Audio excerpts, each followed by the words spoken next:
Welcome back to the show. It is Wednesday at CES 2021. I'm Rich DeMuro alongside Justine Nazarick, and together we are holding it down in the studio, bringing you the latest from the most influential consumer tech show on the planet. At CES, we often talk about the big stories and emerging trends shaping the world of tech, and one of those trends is the advent of digital health. This means everything from digital therapeutics and wearables to remote patient monitoring. Cutting-edge tech is helping address a range of issues, including the pandemic, opioid dependence, and mental illness, just to name a few.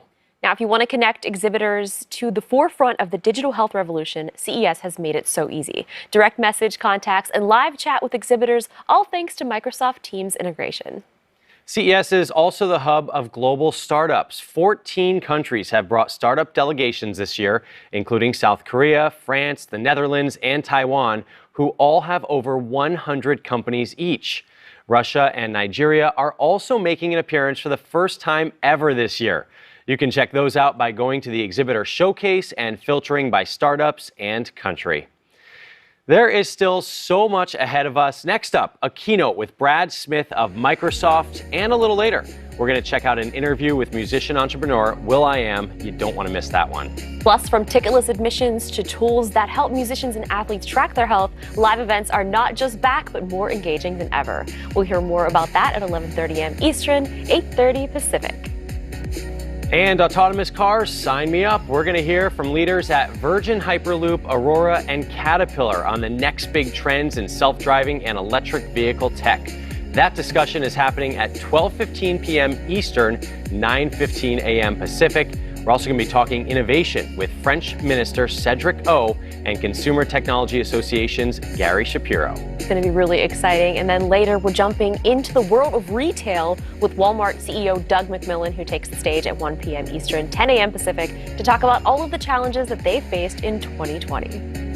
Now, away from the main stage, don't forget that you can explore Spotlight and C-Space sessions with your favorite exhibitors like Canon. Hear firsthand from creators of their interactive CES experience on how they're changing things up for 2021. Spoiler alert, Justine, it's not just about cameras and printers anymore. You know, I'm excited to see what that's all about. But first, it's an interview with Consumer Technology Association's Gene Foster and Benjamin Stoll, Director of Strategic Alliances and Innovation at FIFA, on how they're using tech on and off the pitch. Let's watch.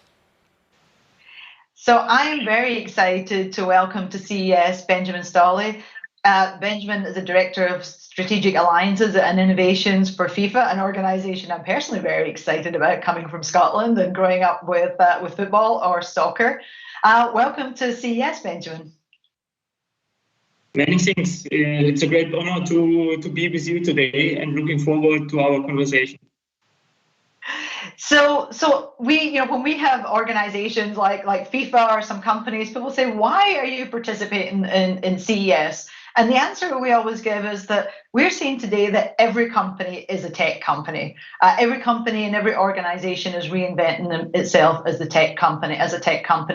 How does FIFA embrace technology, and how are you integrating technology into the entire FIFA organization and product that you present to your fans? I mean, first of all, it's probably very important to outline that FIFA is not a technology company. We are the global guardian of football. We are the organizer of one of the globe's biggest events, the FIFA World Cup. But of course, we are operating in the same realities where the consumers are getting tech-infused and digital transformation-infused experiences and services. And of course, we have high ambitions to adapt to the respective expectations and to the changes of the behaviors of the consumers out there as well.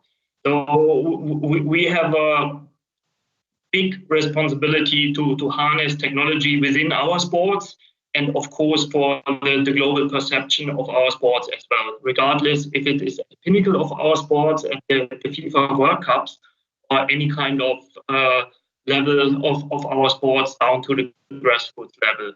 So of course we are very, very interested to continuously learn from the fans and from the players how we can implement technology and innovation in a meaningful way, and also create a better version of the perception of our beautiful game from all around the world, regardless if it is via a TV broadcast or live stream or with a mobile phone in any kind of stadium all around the world.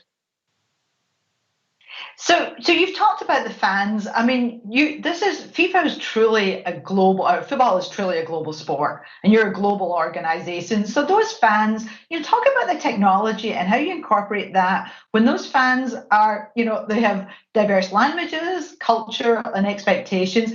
How do you drive technology to really focus on that fan engagement basically across the globe? Talk a little bit about that. Of course, that always depends on the respective personas and the situations and the preferences. And we need to give different things to casual fans as we do, for instance, for avid fans.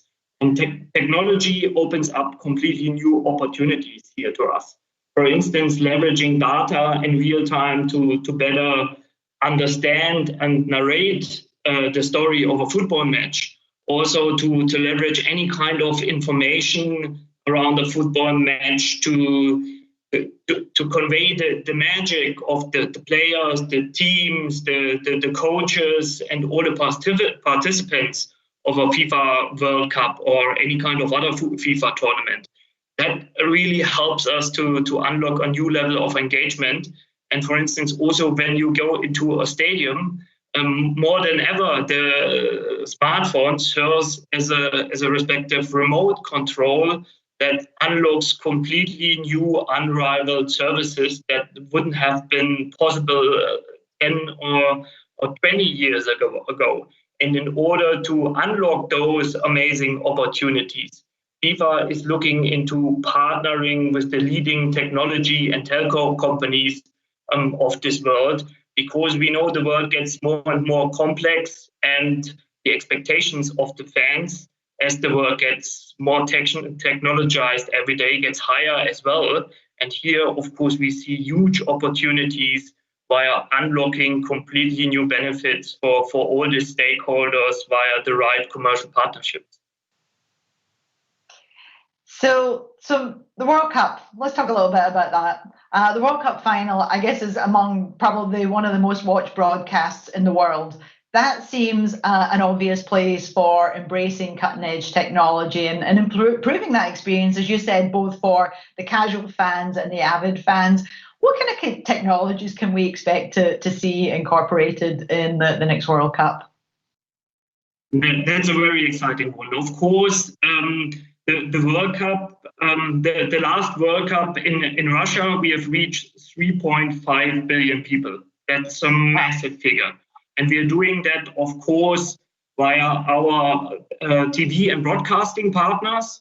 So it's still broadcast helps us a lot to reach a global diverse audience, but to a wider extent, of course, we are reaching people either directly via digital channels and also via the digital channels and broadcasts of our media rights licensee partners.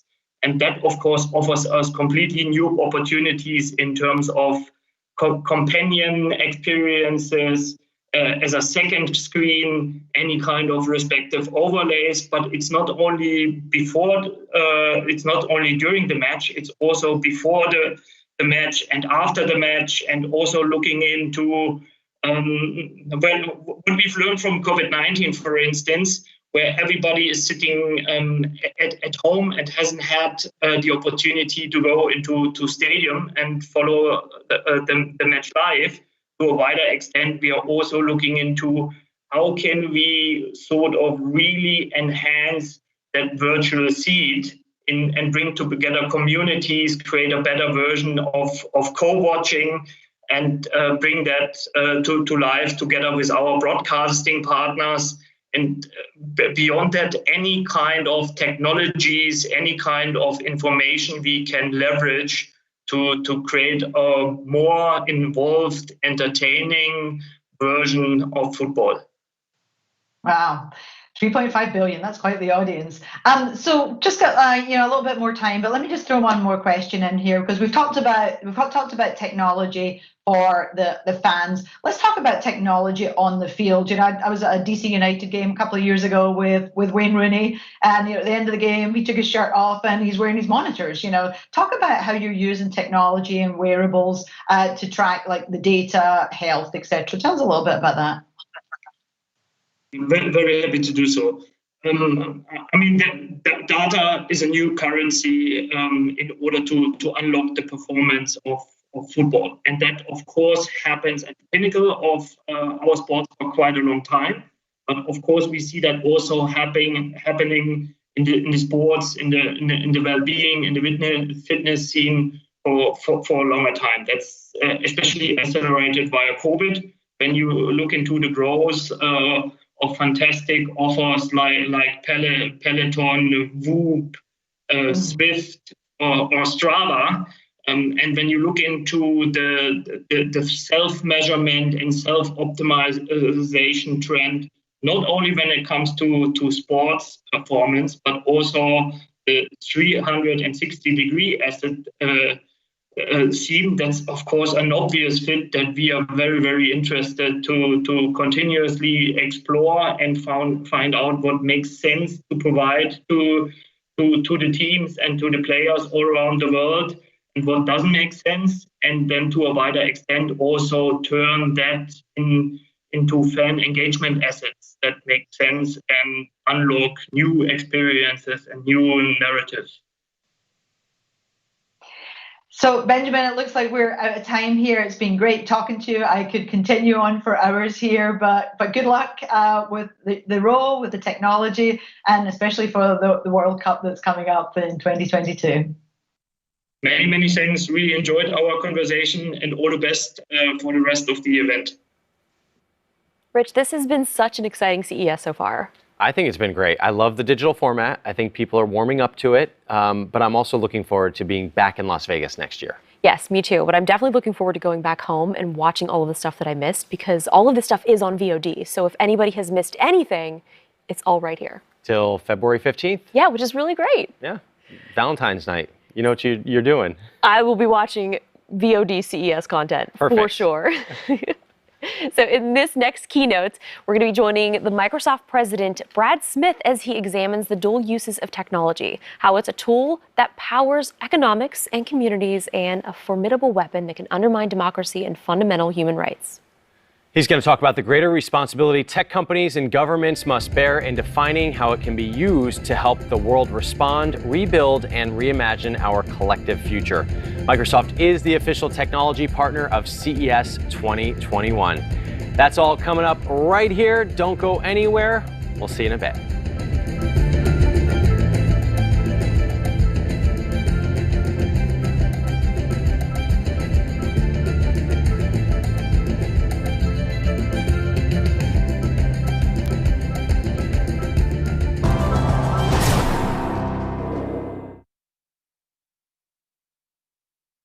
Microsoft, a Fortune 500 global company, has been a tremendous partner and host for CES 2021. Just look around at this incredible studio they've built just for us. And over the last 12 months, our organization has come to rely on Microsoft more than ever as we tap into tools like SharePoint and Teams to stay connected as we work remotely. But Microsoft is so much more than its Office suite. Our next keynote speaker is Microsoft President Brad Smith. Brad joined Microsoft in 1993 and has held a host of business and legal roles across the company. Today, he guides Microsoft's work on critical issues involving the intersection of technology and society, including cybersecurity, privacy, artificial intelligence, environmental sustainability, human rights, immigration, and philanthropy. Over the past decade, Brad has led the company's work to advance privacy protection for Microsoft customers and the rights of dreamers and other immigrants. And in his 2019 book, Tools and Weapons, The Promise and the Peril of the Digital Age, which he co-authored with Microsoft's Carol Ann Brown, Brad urges our industry to take more responsibility. And he calls for governments to move faster to address the challenges that new technologies are creating. Please join me in welcoming Brad Smith to CES. Good morning. I'm Brad Smith, the president of Microsoft, and thanks for joining me for what I hope will be a conversation for all of us, albeit virtually, as part of this year's CES.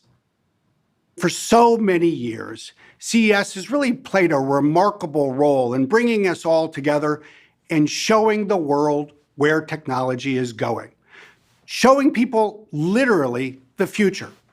Well, this year I'd like to use my time to have a conversation about where technology is going, but also talk about what it means for all of us in the industry, what it means when we think about the promise of technology and the perils as well, and perhaps most importantly, the responsibilities that it will mean we all need to work together to address. It's amazing to me when I look back at the history of CES. The very first one was in 1967. It was in New York. There were only 14 exhibitors.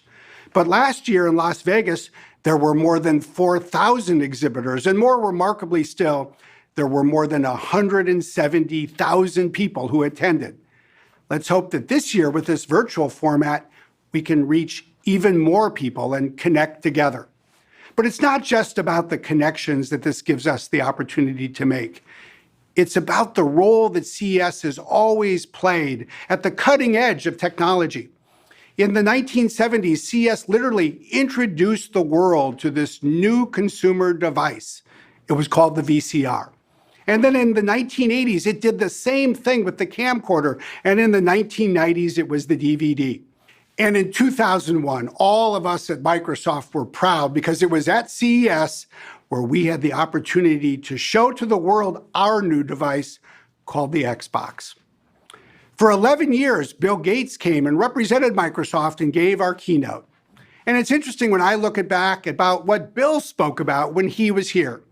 In so many ways, it was about technology getting not just more powerful, but smaller as well. Think about the phone that we carry in our pocket today, a phone that couldn't possibly have fit in somebody's pocket when it was first invented. But sometimes technology gets bigger as well.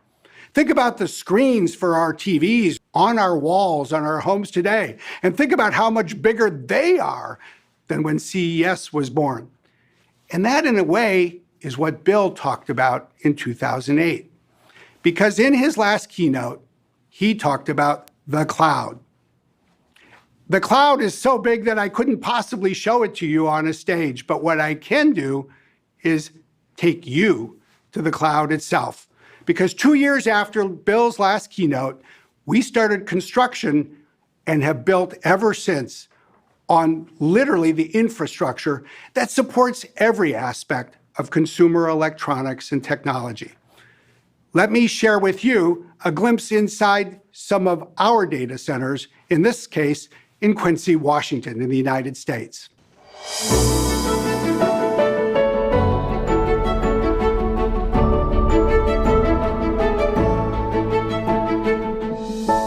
The view may be generic, but this is actually one of my favorite places in the world.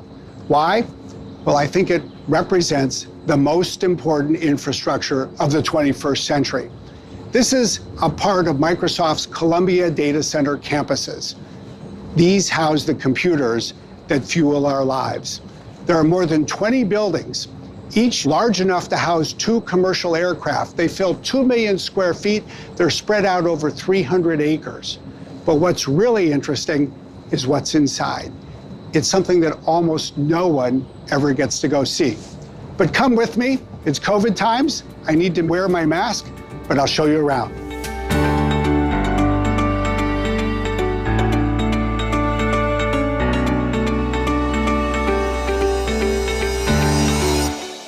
Well, as we walk around, first, I've just spared you not just a metal detector, but what is probably the longest and most substantial security checkpoint you'll ever find on planet Earth. But what is so interesting to me is what you see here. This is just a glimpse of the types of server computers that we find in room after room and building after building on these campuses. There are almost 500,000 of these server computers.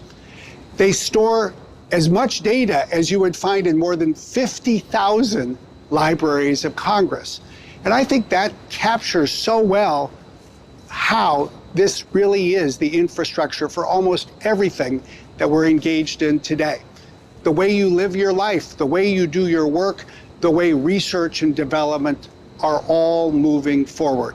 It all relies on this enormous amount of data and this enormous amount of computing power. So you just see here so much innovation all connecting together. But actually, that's not the end of the story. Come back outside and I'll show you one more really interesting piece.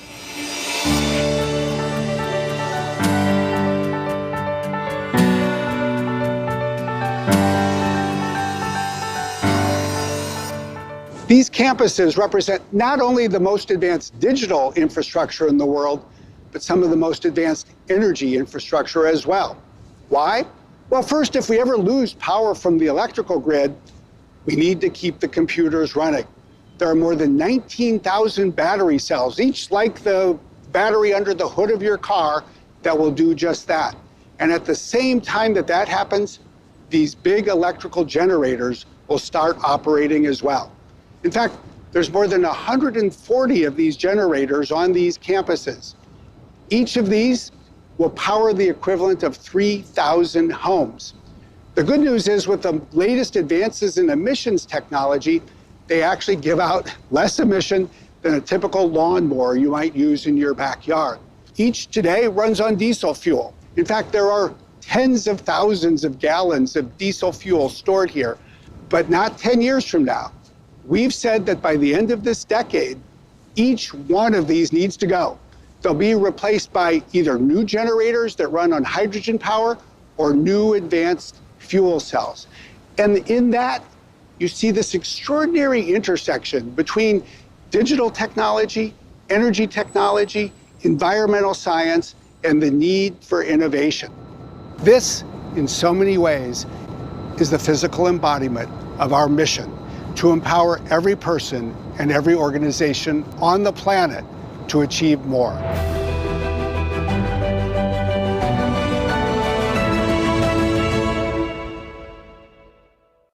One of the most remarkable things about that video, I think, is that's just a slice of Microsoft's data center presence around the world, as Microsoft Azure is bringing more data centers to more countries each quarter. But there's a darker side as well. Because even as computing creates all of this promise, there are new perils arising as well. And governments, quite rightly, increasingly are asking us as an industry not only what they think they should do, but what they expect us to do too. The issues are critical. They span privacy and cybersecurity, digital safety, and sometimes just the loss of control that people or communities or countries may feel they face. Think about the recent holiday season. It was dominated not just by COVID and Christmas, but by cybersecurity issues as well. We all learned about the first victim, a company called SolarWinds, and how that attack spread from one company to other companies and to governments and other nations around the world. And here too, I think there are some important insights that we can draw from the history of our industry and the issues that have emerged. Because as our industry was maturing initially in the 1980s, cybersecurity first burst onto the scene as well. Interestingly, it was first an issue that people thought about as something likely to involve a teenager in a bedroom, and for good reason. Literally, that was the first image that people saw. Because in the 1980s, the world was asking a question. It was a question that it learned about from the movies. The question was, shall we play a game? But as people were drawn in by this question, it opened their eyes to the breadth of what the future would bring. And among the people who saw the movie and asked that question was the President of the United States.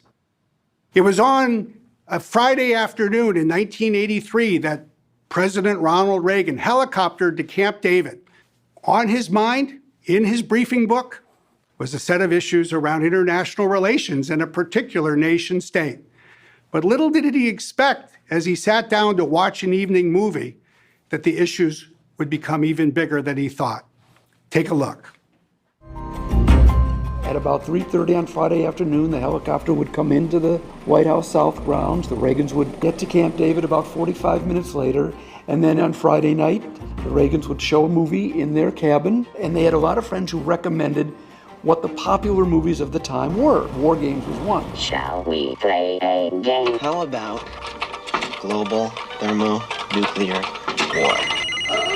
The magnitude of the event that it portrayed was such that no one knew what to say. And finally, Mrs. Reagan said, well, could that really happen? This was at the height of the time that President Reagan was working hard with Mikhail Gorbachev to reduce nuclear weapons, which he thought threatened the very existence of mankind. The following Wednesday, there was a big meeting to discuss a new nuclear missile and some arms talks with the Russians. And in the middle, Ronald Reagan puts down his index cards and he says, has anyone seen this movie, War Games? And then he turns to General John Vesey, the chairman of the Joint Chiefs, and says, General, could something like this really happen? Could, just anybody hack into our most secure computer? And he says, Mr. President, the problem is much worse than you think. This led to the first National Security Decision Directive on computer security. That movie planted a seed that led to an awareness and a program to get on top of things. We live in a time when in so many ways science is now caught up with science fiction. And I think it offers a couple of interesting and important insights for all of us to consider. In so many ways, War Games was important not just because it showed engineers what computers could do, but it showed all of us and people in government the problems we would need to work together to solve. It literally changed the arc of work needed to protect a country and the world. It's a powerful reminder that we constantly need to keep learning. We constantly need to keep imagining what comes next. And in this instance, in the year 2021, it's not a movie that we're learning from, it's real life. And the real life of the past month and the attacks that we've had to address, I think, are of critical importance. In some ways, I think it really speaks to us in two very critical ways. First, what are the rules of the road that are going to guide us all as a planet? And second, what does it mean for us as an industry in terms of what we need to do? The issues around the rules of the road, in my view, couldn't be more important, because let's consider what we've seen with the SolarWinds-based attack. Governments have spied on each other for centuries. It would be naive to think or even ask them to stop. But we've long lived in a world where there were norms and rules that created expectations about what was appropriate and what was not. And what happened with SolarWinds was not. Why? Because this wasn't a case of one nation simply trying to spy on or hack its way into a computer network of another. It was a mass, indiscriminate global assault on the technology supply chain that all of us are responsible for protecting. It represented a vector of attack that first distributed roughly 18,000 packages of malware on organizational networks literally around the world. It is a danger that the world cannot afford. We saw this in Ukraine over the last 4 years.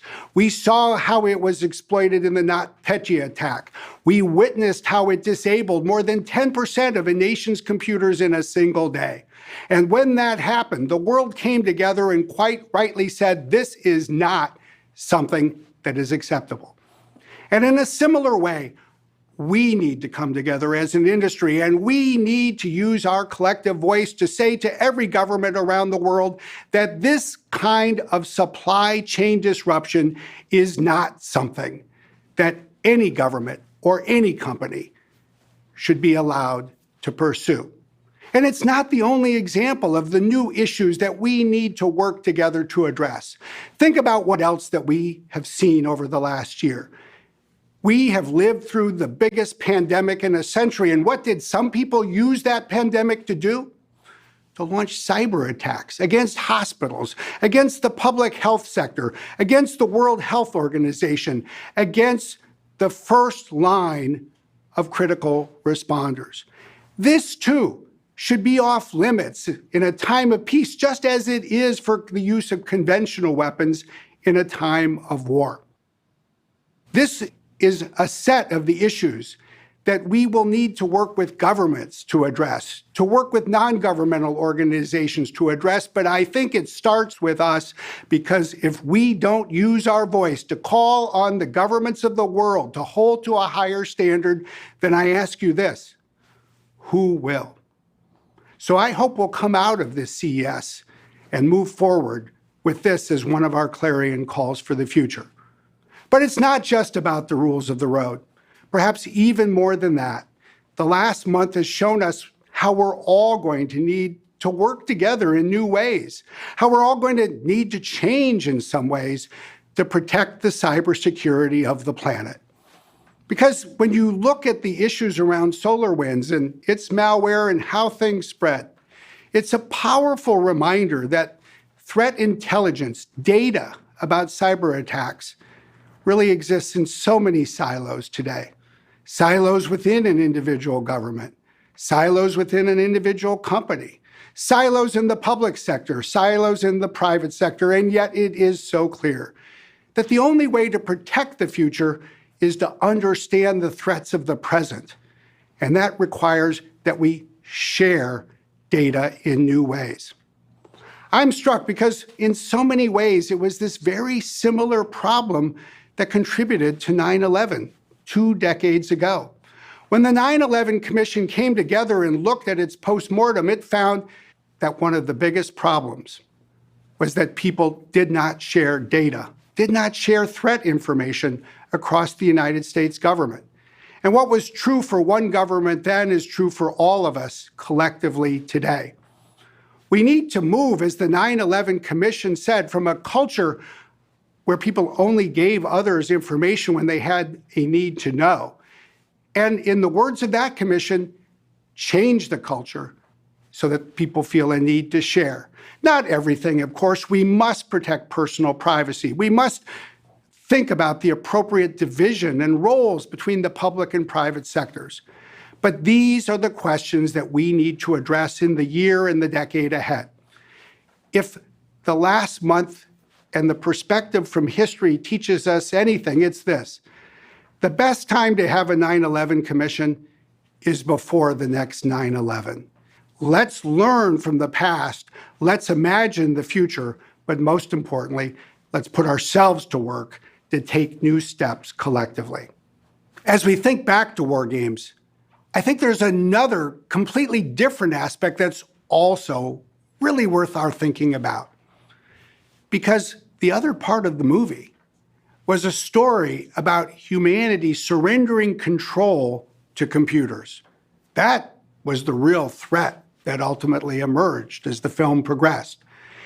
And in a very similar way, here too, we actually see the risk of science catching up with science fiction, of technology outpacing our ability to exercise control.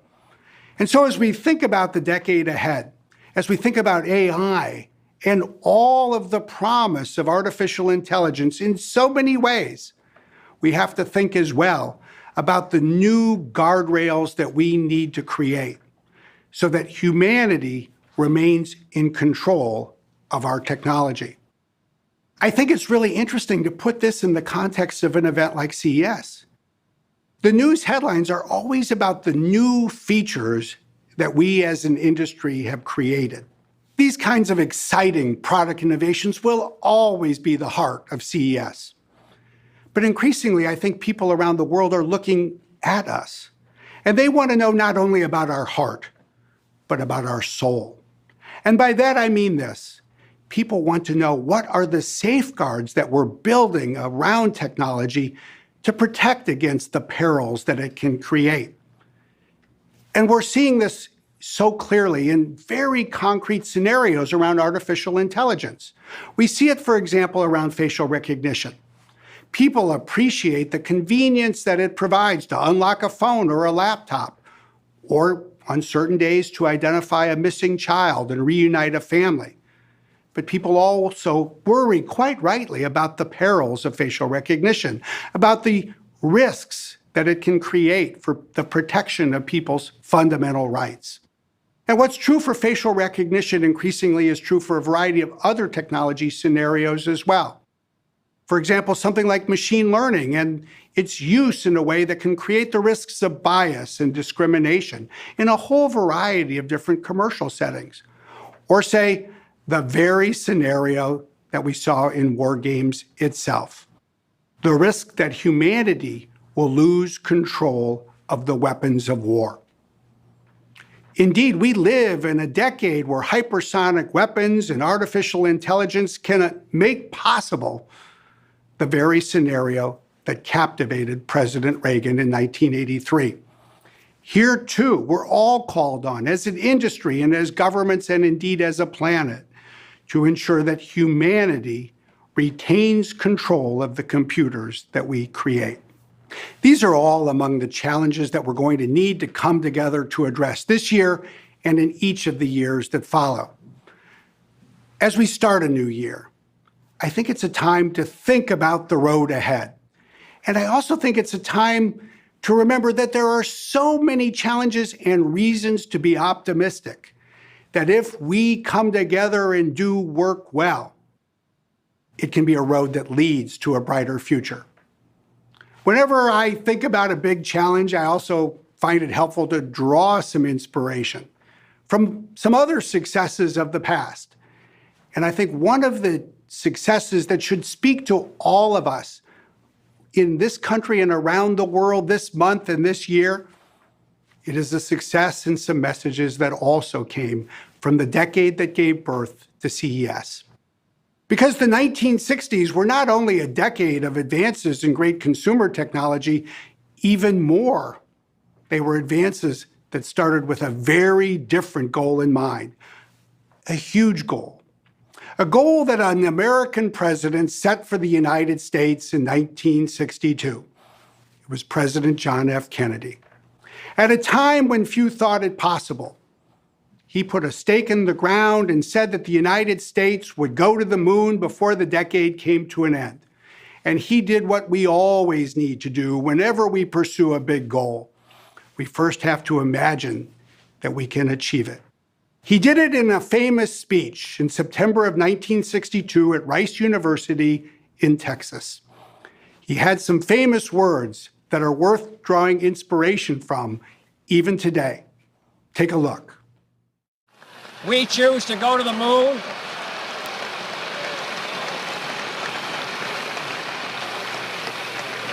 We choose to go to the moon in this decade and do the other things. Not because they are easy, but because they are hard. Because that goal will serve to organize and measure the best of our energies and skills. Because that challenge is one that we're willing to accept, one we are unwilling to postpone, and one we intend to win. It's remarkable in hindsight to look back at that speech and just appreciate the sheer scale of ambition that was set by the president and pursued by a nation in a way that served the world. But I think that the lessons that come out of that speech and that journey are greater than just the importance of that ambition. There are two other things that in some ways are even more important as we meet virtually in 2021. The first is this. When humanity finally first orbited the moon in December of 1968, it was a terrible time. It had been a difficult year. It had been a year in the United States that had witnessed not just violence in the street, but the assassination of two of the country's great leaders, Martin Luther King and Robert F. Kennedy. It was a time when the days on planet Earth were dominated by all of the divisions between us. But what did people learn when they got to the moon?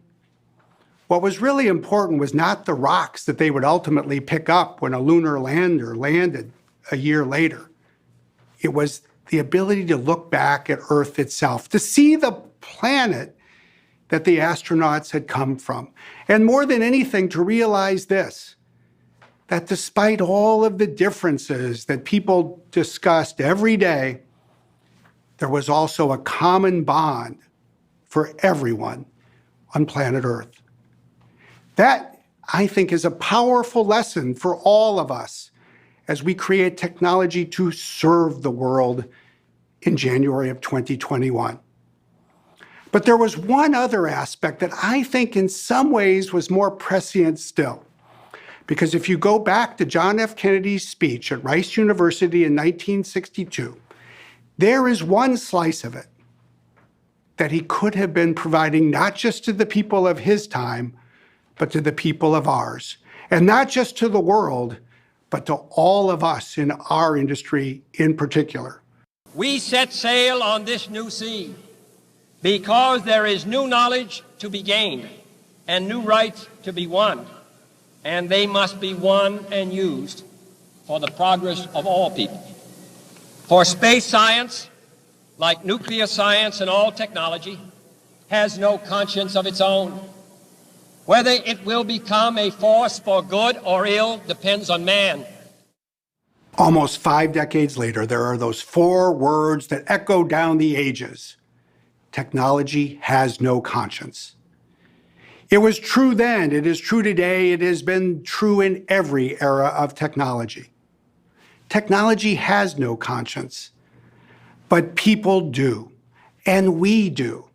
And as an industry, we must exercise our conscience.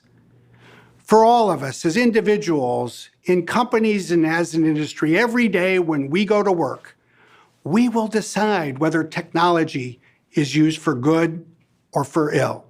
That is our opportunity, that is our challenge, but more than that, that is our responsibility to ensure that the technology that we create serves the world. Thank you.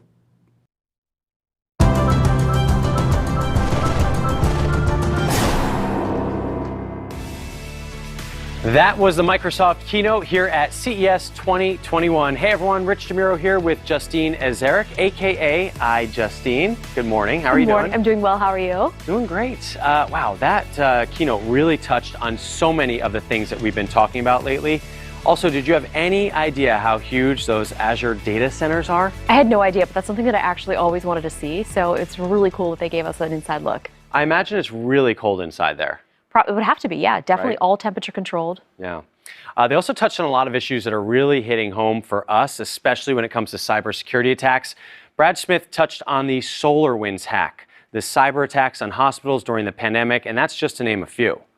Yeah, it was really a call to action for governments to start addressing these major issues. You know, it seems like we've been here before. Remember that 80s movie, War Games? Well, let's watch a clip from the keynote explaining why this all feels so familiar. At about 3:30 on Friday afternoon, the helicopter would come into the White House South grounds. The Reagans would get to Camp David about 45 minutes later. And then on Friday night, the Reagans would show a movie in their cabin. And they had a lot of friends who recommended what the popular movies of the time were. War Games was one. Shall we play a game? How about global thermonuclear war? The magnitude of the event that it portrayed was such that no one knew what to say. And finally, Mrs. Reagan said, well, could that really happen?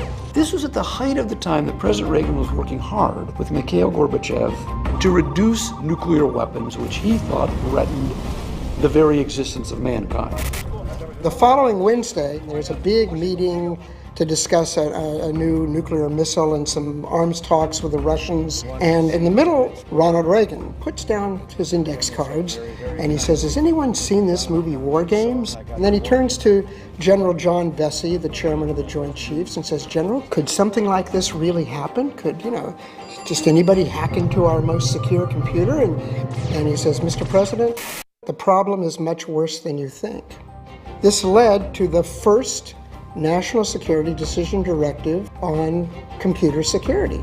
That movie planted a seed that led to an awareness and a program to get on top of things. We live in a time when in so many ways science is now caught up with science fiction. And I think it offers a couple of interesting and important insights for all of us to consider. I mean, how wild is it that a movie could impact our national security? I mean, I'm not surprised because sometimes, life imitates art, art imitates life, and cybersecurity is something that is so important right now, especially in this day and age where everything is digital. Now, this is not as serious, but I remember when I watched Back to the Future, I so tried to build that flux capacitor for so many years. Here's how I did it. Those little light sticks, that was like what I thought would make it work. How old were you? This was like 2 years ago. Okay, well, keep practicing because maybe at a future CES, you'll be doing a keynote on it. But in all seriousness, Brad Smith's call for everyone in our industry to coordinate and collaborate to make sure that SolarWinds hack can't happen again, that's very important because tech is a global economy at this point, and pieces and hardware is made in different places, software is written in various countries, and it's really kind of interesting just to see how all this stuff comes together. And how do you have the best interests of every country at stake? Yeah, it's been really difficult, especially in the drone industry. That's something that has come up very, very frequently. So it's something that we're dealing with every single day. And I'm just looking forward to trying to, keep everybody calm and figure out what the best way is to go about it. I think one thing this pandemic has really taught us is that this world is more fragile than we think, especially when it comes to cybersecurity, our supply chains. There is disruption that can happen overnight in ways that we might not have imagined. Even the most simple things that we actually could not find toilet paper. Yeah. Shocking. Pretty wild. All right, moving on now, something a little lighter here. He's a 7-time Grammy winner, a founding member of the Black Eyed Peas, and the mastermind behind some of the songs you still can't get out of your head. And I know, of course, I can't. I'm a huge fan. But we're talking about will.i.am. Naomi Cowell got a chance to chat with the musician/entrepreneur to talk about his vision for the future of tech. Hey, Will, thanks so much for joining us here at CES. Oh, thank you. Happy New Year. Happy New Year. 2021, finally. Can you believe it? Yeah, I can believe it. It started off pretty bumpy. So yeah. I'm just praying that we could stabilize, but yeah. Smooth sailing from here on out. Let's hope.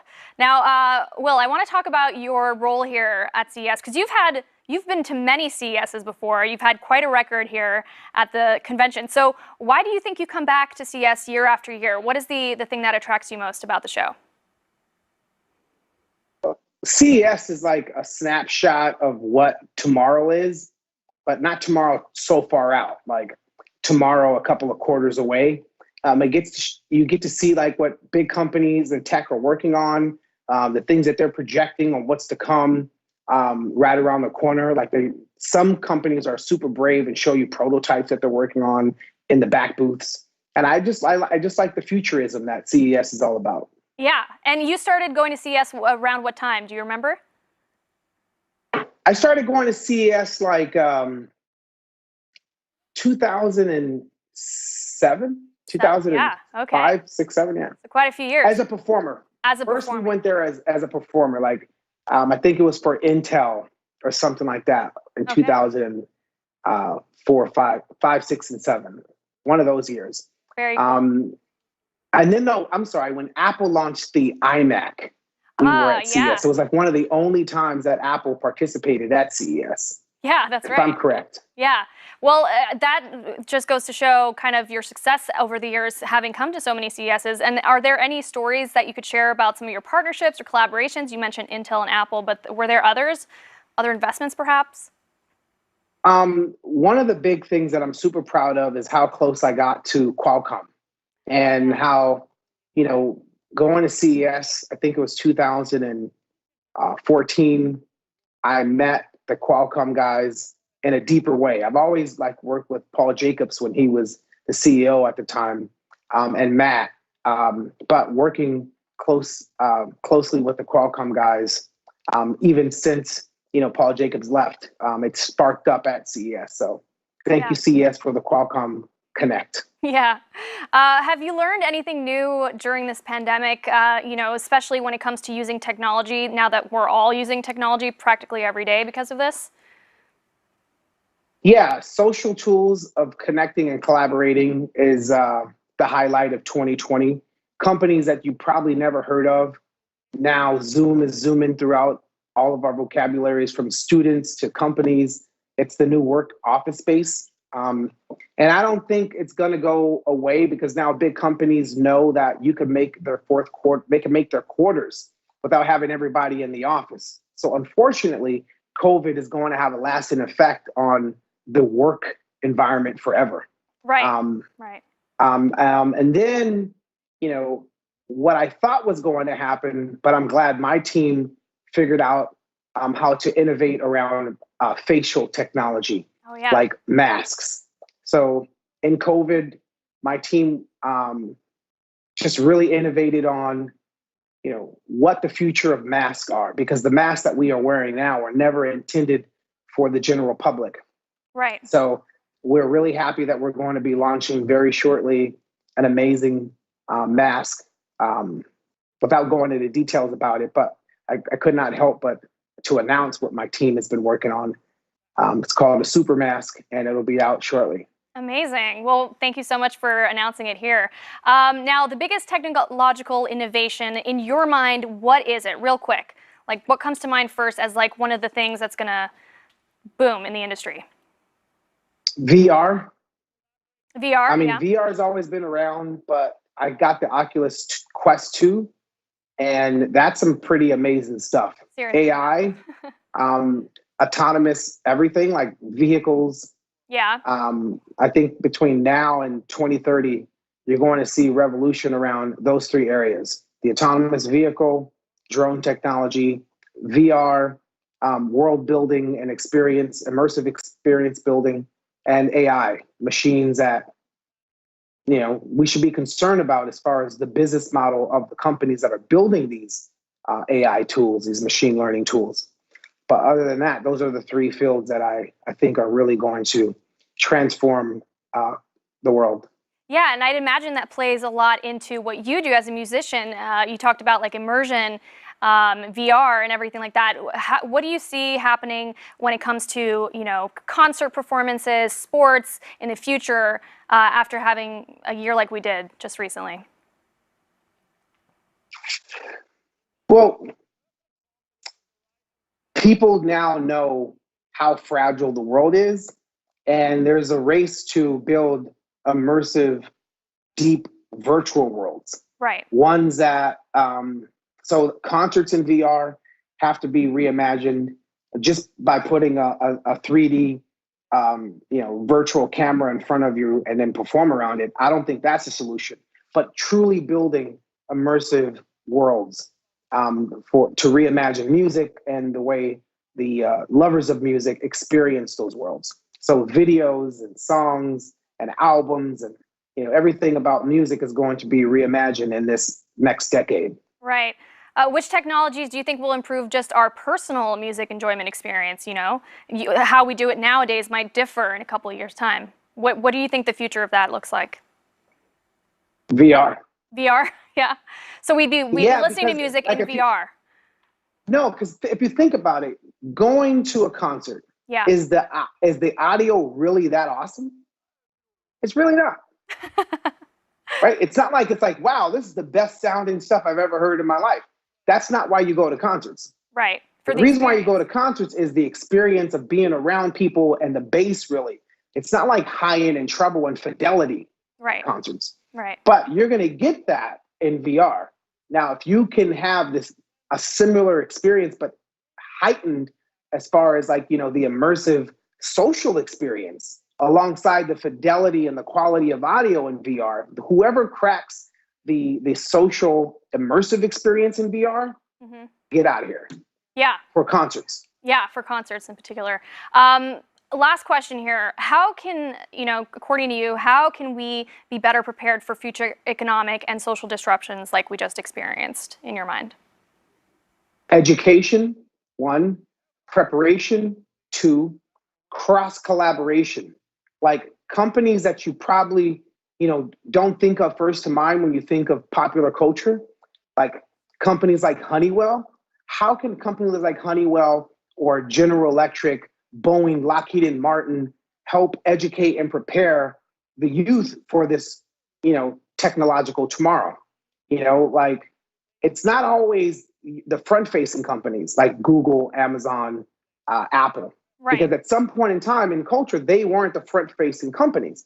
So the world needs these collaborations, mentorship, preparation, upskilling, reskilling of a workforce and workforce development. We truly need that. Like as a race, a new American dream needs to happen in America and around the world, really. But right now in America's, it's kind of wobbly, and I pray for our stability. Yeah. Well, thank you so much. You really brought some interesting perspective on, the tech front, on the future of our economy and everything going on here in this country this year. Thank you so much, Will. It's been great, and a huge fan, and I hope that 2021 treats you better and everyone else around the world. Thank you so much. Be safe. Thanks. You too. That was a fantastic interview with will.i.am. What did we learn about him? We learned that he's got this secret project to create a super mask. Right. I'm so into it already. I don't know anything about it, Yeah. but if he's doing it, it's going to be great. What do you think it's going to have? I think it's going to be super. I think so. And a mask? Yeah, I'm not sure. I mean, I have no idea, but there's been so many masks that have been launched here at CES. So I don't know. Maybe We'll there's see. some sort of musical component. Bullish on VR. He was really, he's talked about VR like 2 or 3 times. And, I think that we didn't see too much of it during the pandemic, but, we're seeing a little bit more. But he didn't mention your video. Oh my gosh. So one of my most viewed videos on YouTube is actually a parody. This is 2009, Justine. I did music video parodies, and one of them was the Black Eyed Peas. I'm so embarrassed about it, but I still keep it up just for the history's sake. And he's watched it. Do you know he has? I know he has. It was a long time ago. We don't have to talk about it. Super mask. Super mask. I'm ready for it. That sounds like a movie, too. All right. Next up, the advent of AI brings with it a plethora of ethical challenges. In this next session, President and CEO of Mobileye, Professor Amnon Shashua, joins New York Times columnist Thomas Friedman for a deep dive into the global impact of artificial intelligence. We will be right here when you get back with more from CES.